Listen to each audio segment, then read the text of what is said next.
Slow down, you move too fast. Gotta make the morning last. Kicking down the cobblestones. Looking for fun, feeling groovy. Ba-da-da-da-da-da-dum, feeling groovy.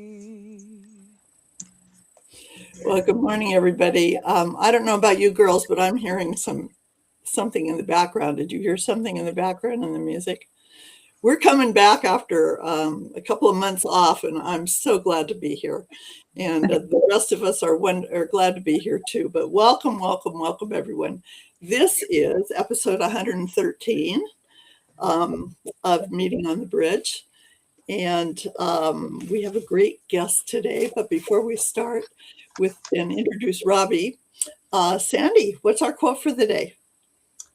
Our quote for today is by John D. Rockefeller. Don't be afraid to give up the good to go for the great. Can you read that again? I need it again. Don't be afraid to give up the good to go for the great. That's John D. Rockefeller. Okay, I like that. That sounds good. Well, today I have a very special guest, Robbie Price. Welcome, Robbie. Thank you. Yeah, and Robbie has some exciting news that she's embarking upon after her recent retirement from teaching. And she's going to tell us a little bit about that, but she's going to tell us maybe a little bit about her journey. And she's a very, very, very positive leader. And Robbie is one of those people that I'm sure all of you have experienced. But when Robbie and I met, we connected. And some of those, she lived in California. I met her in Reno when she was teaching there. And every time we talk, it's like the first time. I mean, it's just fabulous. And so I'm just so happy that we've got her on the podcast, and she's back in our network of Meeting on the Bridge. And just welcome. I'm just tickled to have you here. Thank you so much. Boy, it has sure been great to know you. And we really have picked up. We kind of went kind of different ways for a little while. And then we just reconverged like just soul sisters. Yeah. And it's just lovely, lovely to be back in touch with you and to be part of this experience that you two are curating for people, and to just really highlight people's specialness and uniqueness. And you really are the bridge to do that. And it's fabulous. Well, thank you. Thank you. So why don't you tell us a little bit about kind of who you are and kind of your journey from there to here, and, some of your heart passions. Well, my name is Robbie Price, and I just retired after 2 decades of teaching. And I really, really enjoyed that part of my journey. I've done a lot of different adventures throughout life. So I've lived multiple lifetimes in one lifetime. But the most recent is retiring from 2 decades of teaching. And What grades did you teach? I taught kindergarten through 6th grade. So elementary school education. Yeah. And it was just a magical journey. Just a magical journey. Robbie, as you talk about your teaching journey, I just want to interrupt you for a minute. I remember that you were an outstanding teacher in your school. Part of the reason was your kids adored you, and all of the discipline problems went away when they were in your classroom. Some of us have had the experience of being that teacher in the school, but you were definitely that teacher in the school.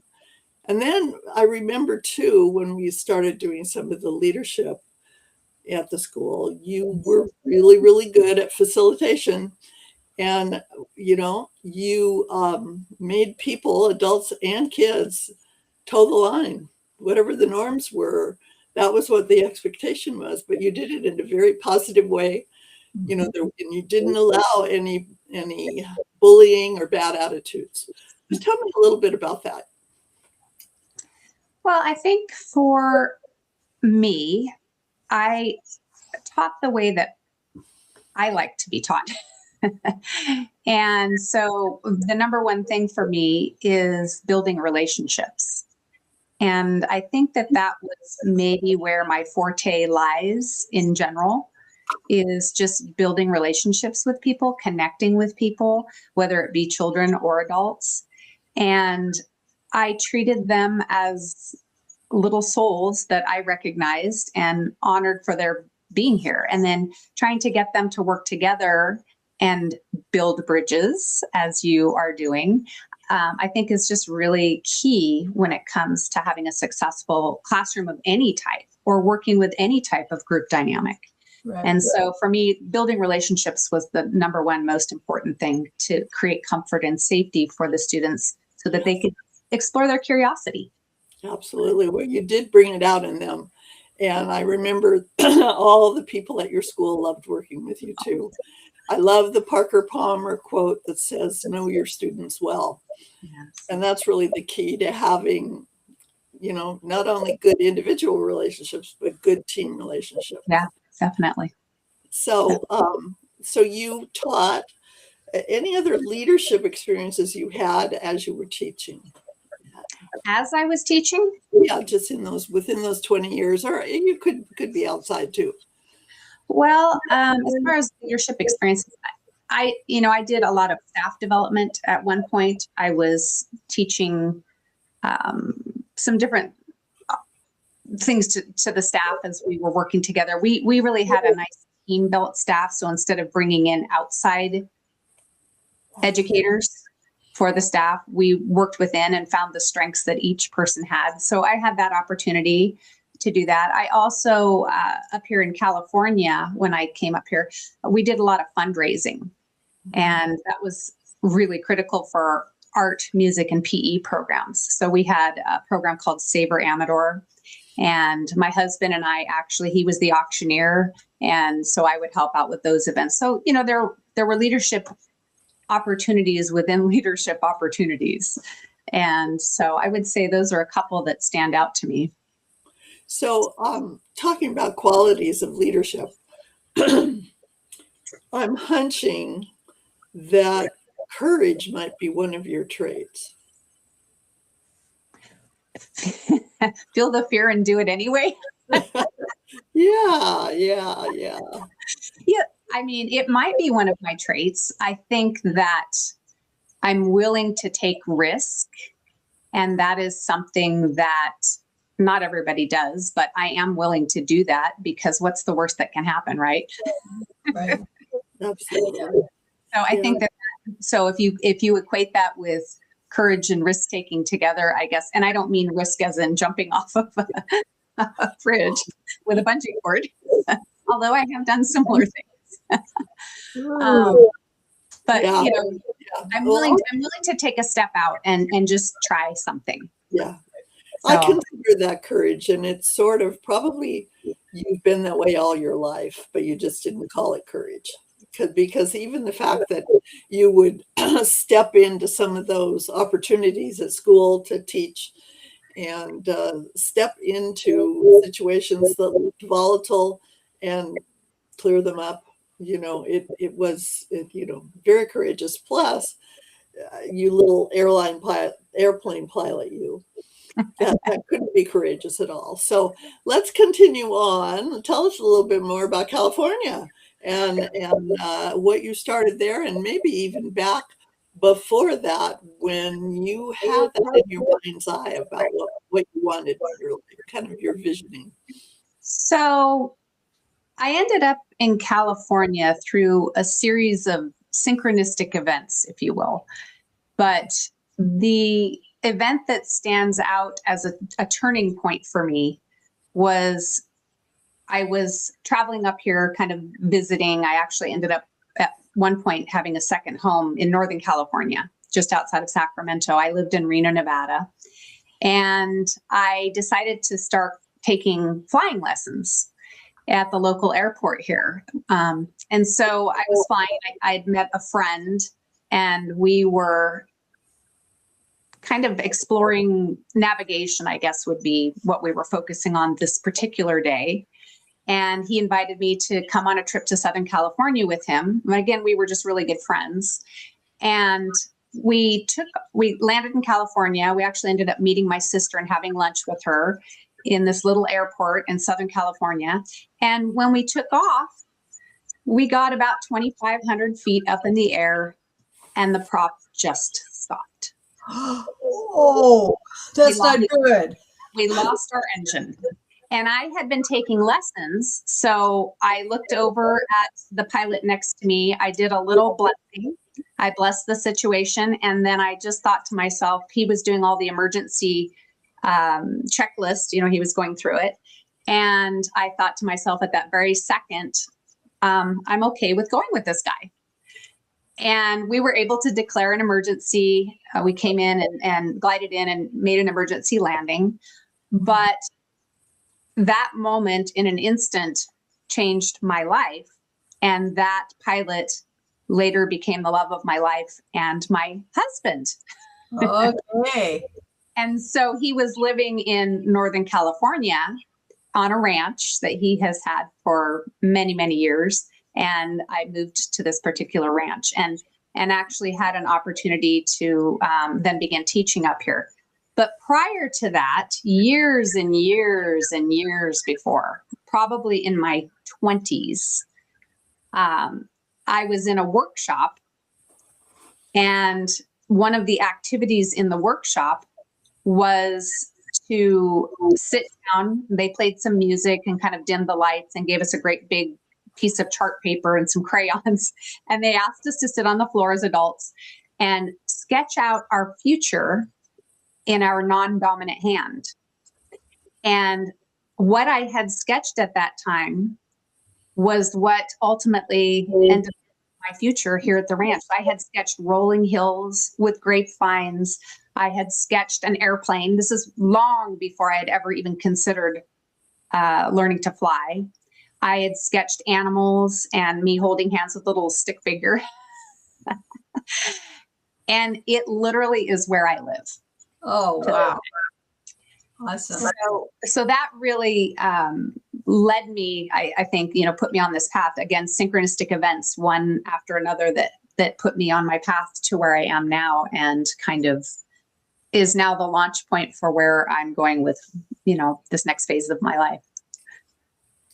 Well, so where did the seeds of where you're going now with the book and the things that you're teaching now, where did the seeds start for that? So the book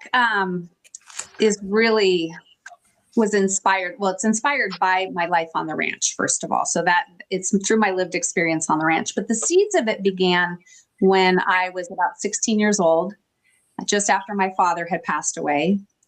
And I met a woman who I considered her a wisdom keeper. And she ended up being on my journey, became a friend, and taught me a philosophy that really set the stage for the rest of my life and how I interacted with the world from there on out. I traveled the world with her. I was in Machu Picchu, and she would take groups that studied different cultures and philosophies around the world. And so that really set the foundation for how I lived my life, how I viewed life, and also set the kind of foundation for, what I teach now, which is about practical spirituality. So even though I taught education in the schools, I've always lived this philosophy of this interconnectedness with life and believing that there was an energy greater than ourselves that was intelligent, and that we had the opportunity to affect it and be in conversation with it through our words, our thoughts, our actions, our intentions, and then that life energy responding to us. And that's really the heart of what I'm teaching now. Mhm, mhm. Well, I like the positiveness that you bring forward, Robbie, when you watch your podcast. You are very much a problem solver, thinking through and saying this is what life can look like for you. And I think with all the things that we see going on around us in our world, it's really important. And I definitely agree that there's a creator who made us. It wasn't a Big Bang theory, and therefore he listens and cares. And I love that. Yeah, and it's really amazing because there are so many names to that energy. And whether you're looking at it through the lens of religion, through spirituality, through science, science calls it the field, and that field of energy connects us all. Religion calls it God or has different names for it. And then we have, just those people that are kind of in between those two worlds, which is where I kind of feel like my work lives. It's really, it can go either way. If someone believes in religion, in whatever religion, it still has the same premise. If someone believes in science, it still has the same premise, that there is this energy that connects us all, that we are made of the same atomic structure as the stars in the sky and the planets and everything in nature around us, and that we're really interconnected, and that energy, whether you call it God or source or whatever that name is that you want to assign to it, is really responsive and intelligent, and dare I say loving. Yeah. So. And we have a relationship with what I call God. God Yes. knows me well. Yes. And therefore I'm safe, Right. That gives me my safety. So tell me a little bit about so you've kind of been living this practical spirituality. When did the idea of the book start, and how did it start? Did it start after you retired? Did it start before? What was the process of beginning? So I've always lived it. I've always lived it practically. And I think that was what I learned from this friend of mine, this wisdom keeper, that she used it in everyday life. She taught me to use it. If you are trying to find a parking space, right, you can project for the right and perfect parking space. If you are looking for the right and perfect mate, if you are looking for the right and perfect job, whatever it is, on the simplest, from the point where you're washing your dishes, you can look out on the grass and make a connection. So I have always incorporated it practically into my life. And I've always thought in the back of my head, I really want to write a book called Practical Spirituality someday. And, it was always in the back of my mind.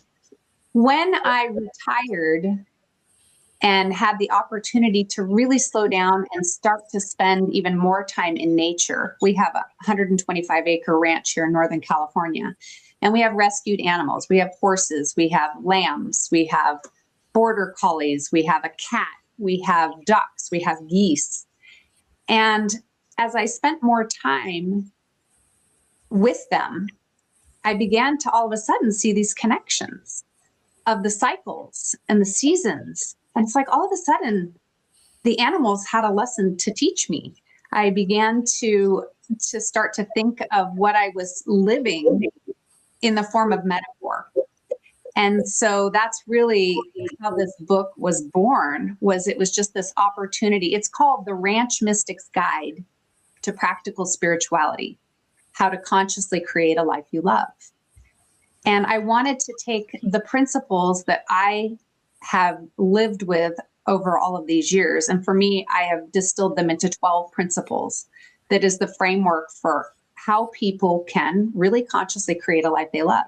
So it's, and I think that sometimes people see life as happening to them. And what I want to invite readers and people, the audience, and your audience, to remember is that we are conscious participants in this life. And so we can allow it to happen, which it will. But that if we begin to examine our thought patterns and our speech, that we can begin to connect the inner world with the outer world and what shapes our life experiences. And so the way that I wrote this story is through my lived experience on the ranch, through the stories of the animals on the ranch, of the creek, of the different cycles in nature, and then being able to tie those 12 principles to that, which will help people to put it into a structure that is practical for them. It sounds like empowerment. What you're doing is saying you don't have to be a victim. You can be a victor. You can decide what you are putting out there for the desires of your heart. Mm-hmm. Which really is what we're thinking and saying, connecting that and not just let our brain go on default, which tends to be negative. Right. And I don't want to convince anyone of anything. That's the most important thing, because everyone has their own background and beliefs and what they're bringing into, their life experiences. So I want to, the book is written in trauma-informed language. So it's very invitational. It has exercises that meet the needs of all learners, right? Or all participants. So there's a creative side to it. There's a thinking side to it. There's a body movement element to it. There's a journaling reflective aspect to it. And through these exercises, people can then begin to recognize and become aware of how they're shaping their lives through their thoughts, emotions, and actions. And then to begin to restructure or redesign how they're using that to create their experiences in life. And so I think that that's one of the things that's unique about it, is that it's very experiential. A good teacher wrote it, right? Well, I thought about it because the way that I had learned a lot of my life's experiences were through workshops and lecture and that type of thing. And through teaching for 20 years, it really you need to be able to meet all of those different needs, right? And also for it to be an invitation for people, because people have their own inner wisdom. I'm not teaching anyone anymore. In fact, I think I probably should take teacher right out of my name, because I feel more like at this stage of my life, I'm a guide. People, human beings and animals already have the wisdom within them. So how do we invite people to just reflect, to self-reflect and get in touch with their own inner wisdom? And I think that's where the nexus of it all. So I have a question for you, Robbie. The good friend that became your hubby, did you find that you shared a lot of the same thought process, or is that something came to on its own, or is it something that you don't necessarily share, but you found your common ground? So I'm so glad you asked that question. No one's ever asked me that before, but my husband and I are polar opposites. Okay. So I am the eternal optimist. And I'm not going to say he's a pessimist. He's not a pessimist in any way. He is very practical and grounded. And he's a realist. He's a realist. However, we have this really nice complement to one another. And I'm also an astrologer and a numerologist. So I've done our astrology, and I really think that our pieces fit together. He has elements that complement what I have, and I have elements that complement what he has, and the two of us together then make a good team. But he is definitely coming around to recognizing my ways. No. Yes. Yeah, well, our dog has ear infections, and so we have to clean her ears and put stuff in them. And this morning we were cleaning her ears, and every time we do a task together, it's hysterical, because I'm abstract and random, and he's concrete and sequential. So I put the cotton balls where I put them, and he's going, "Can't you put them in the same place every day?" I said, "Honey, remember, I'm random." Brain does not think the same way yours does. So, I mean, it makes for interesting activities, but it also creates the sharpening of the saw. Right. And I think there's influence. There's influence with couples. I mean, you're going to, but just by living together, you're good. There's going to be things that are effective of the other person, right? Yeah. And he's incredibly intuitive. Okay. And he won't say that that's what it is. He will say, oh, it's my life experience. I've been around for 75 years and that is true. That is true. But he is very intuitive. He reads people incredibly well. He reads situations incredibly well. And so where I will oftentimes be like, oh, it's all great. Everything's wonderful. He'll say, well, let's take a look at this a little bit closer. Right. Yeah, Right. definitely. So Robbie, back to your book. I'm really looking forward to you getting it published and then starting to work on, what's next, because I can see you having a very instructive podcast where you could actually do lessons. But I want to go back to the word teacher, okay? Because I know you know this, but I'm going to remind you that a teacher is not a teller. Right. A teacher is a facilitator of learning. Exactly. Does that feel better? That feels so much better. Yes. Okay. You are our facilitator of learning about the practicalness of the ranch.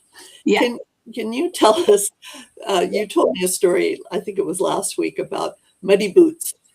Can you tell us your lesson about muddy boots? Well, I joke, I say, the term ranch mystic kind of came out of the blue. It was we were kind of just joking around about it. Like, what are you, the ranch mystic? And so it was kind of silly. So I kind of say, like, I'm a modern mystic with dirt on her boots, Yeah. And I think, when I look at that, I say that I'm an aware person, and any modern mystic, this is how I define modern mysticism. It's just someone who is aware of the connection with the energy or force that I call the field in the book, which is the formless, intelligent energy of limitless design. There is no limit to it, right? And so a mystic then, just being someone who is aware of that energy and then utilizing it, and also recognizing the synchronicities in life, because there are, people call it serendipity, luck, where things, you just have a lucky experience. I believe it's all synchronistic, that there is a pattern to it, that we may have created it. And not to say that that's a negative in any way, but oftentimes we do create things later, through our thoughts and our words. One of the stories I like to tell that's really, really important when I facilitate is talking about colloquialisms that we have in our languages. Things like, "Oh, it's killing me," or "Oh, I'm sick and tired of this," or "Oh, this is driving me crazy." I never have any money. Those type of colloquialisms, when they are said, what I talked about in the book is that how every thought, action, and emotion impresses itself like a pattern into this field of energy, that when it is emotionalized, especially, it charges it creates a frequency, and eventually creates a pattern that we see in an experience in our lives, especially through repetition. And so inviting people to be mindful of, what are you saying? So now I say, that drives me up the street to millions of dollars. And you can make up your own colloquialisms. Right. But we have a lot of really negative colloquialisms in our language and in the English language. And so getting people to be aware of what you say on a daily basis, what do you think about? And through those stories, through the ranch, like, I don't know, trying to give you an exact, one of the stories I talk about is the creek. And in the creek, I use the metaphor for the principle of what we call allowing. So, you send something into the field and you allow it to happen. And when we plant a seed, which is our thought, our intention, our actions, our words, however it is, when we plant that seed into the field, we then don't go and dig it up and look at it like every 5 minutes, right? We know a seed planted, an acorn will become an oak. What it's planted is what you're going to experience, is what's going to grow. And so that's kind of the focus of it. And the creek, being the symbol of allowing it to flow and allowing it to happen and to go its way and go around the obstacles, over, under, around, or through. And so that's just one example of how I use the ranch as metaphor to facilitate and invite readers to reflect. So you gave us the principle of allowing. Give us another one that's just popping in your head, or one of your favorites. Okay. So there's the principle of cause and response. So again, what you give into the field, what you send out, is reflected back to us through cause and effect. Every single thought, word, and action has at the other end of it a response. And that is what creates our experiences in life. And so through exercises in this book, there are different ways to practice it. One of the things that I do for cause and response, because I personally, we can have, again, it happened to us. We have our unconscious mind, and we have our conscious mind. And so unconsciously, we oftentimes carry patterns or belief systems that are then impressing themselves. Our conscious mind, though, can program our unconscious mind, which then sends that into the field to be created. And so one of the things I do personally is I take sticky notes or pieces of paper or pictures, and I just stick them to my bathroom mirror. So whatever it is that I am thinking that I want to redesign or to create or to experience, I write it on a sticky note and I just stick it to the mirror. And that repetition of, saying it over and over, seeing it at least twice a day, they're brushing your teeth, right? It's a very practical way to retrain your brain to focus on the constructive rather than the negative. And there's, positive and negative. Positive is just a direction, but constructive is conscious. And so teaching people to consciously create and constructively create rather than just positive thinking, which that's great. Positive thinking is wonderful, but it's positive as a direction. And constructive then becomes how you build what you're trying to create. Right. Well, for years, we've talked about the old tapes that run in our mind, something that's been told us as a kid that still crops up at tough times. And what you're saying is just totally turn that around and don't let that be a part of your MO. Don't let it be a part of your thinking process.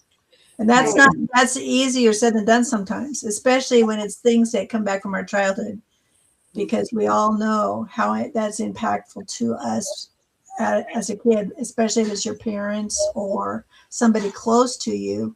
It's hard not to carry that. Right. Well, and that's part of it too, that where my work lies is in helping people who are ready for transformation, because some people aren't ready for it, or some people are just not at that place yet. They haven't landed there yet. But for people who are ready to do the work, because like you're talking about childhood experiences, past experiences, which we all carry, it's part of our life lessons. And doing it through astrology, learning about the patterns that we come into this life with, and what we, the blueprint of what we have. There's always family built into it, and experiences that happened to us in our past. So being able then to acknowledge those, to become aware of them, to become self-reflective about them. And then when we're ready to do the work, there are ways to redesign that through repetition, through practices that are very easy and practical. And it may take time, because there are some very severe traumas that people have experienced. But there is nothing, I believe, that cannot be redesigned into something that is a positive outcome and experience. Yeah, neurologically speaking, we create some new tunnels in our brain and cover up the old ones. But it is through repetition. It isn't through just, saying a positive affirmation. It does take work and reflection, and Right. very much so. Yeah. So Robbie, what I have two final questions, and one is, what is there just one piece of wisdom that you want to impart to us today? So if I were to leave the audience with one thing, I would say this. There is an energy that is intelligent and responsive to you individually. You are unique. There's no other human planet, time immemorial, that is the same as you, that you have this complete unique signature.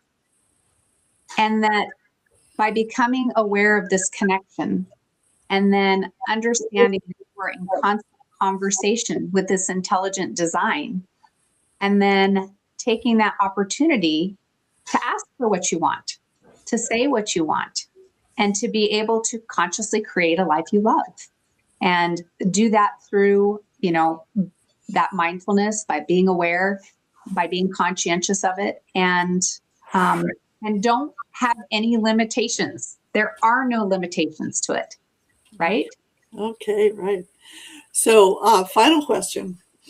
During our conversation, what's one takeaway you're walking away with? I think that it was interesting that you were talking about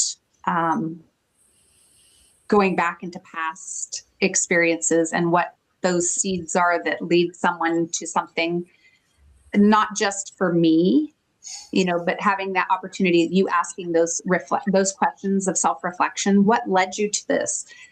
I would ask that same thing. This is my takeaway of people that I would work with, or your audience. If I say to you, what seeds have led you to where you are? And I think for me, that's the takeaway, to ask those questions of people, because everyone has a story.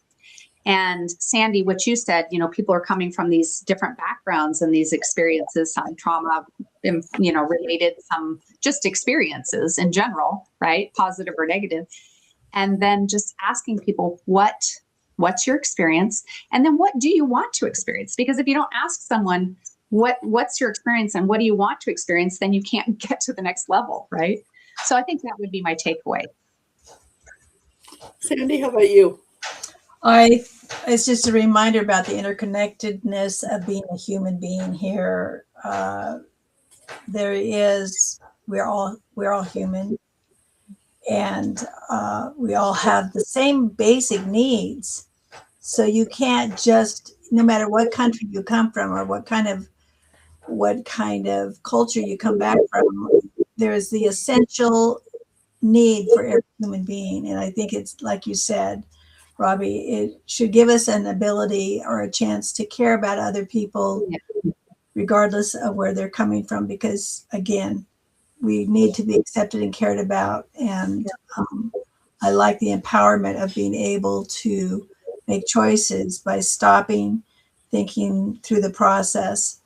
As a person of faith, I take it to God and say, how my paradigm to shift to where you want it to be.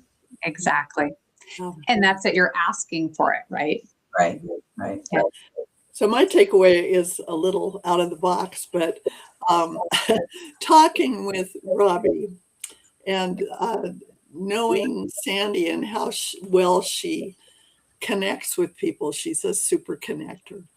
I would encourage everybody to, if there's somebody in your past that comes into your mind, call them up or get hold of them, because there's probably a surprise package waiting for you.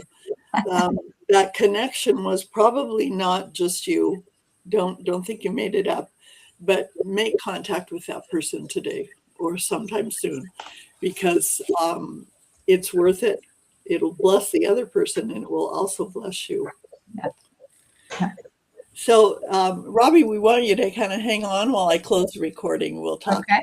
All right. Thank you so much for Everybody, thanks for joining us. Thanks for joining us, Robbie. Thank you, everybody else, for sharing time Yeah. with us. Yeah. Bye-bye. Thank you.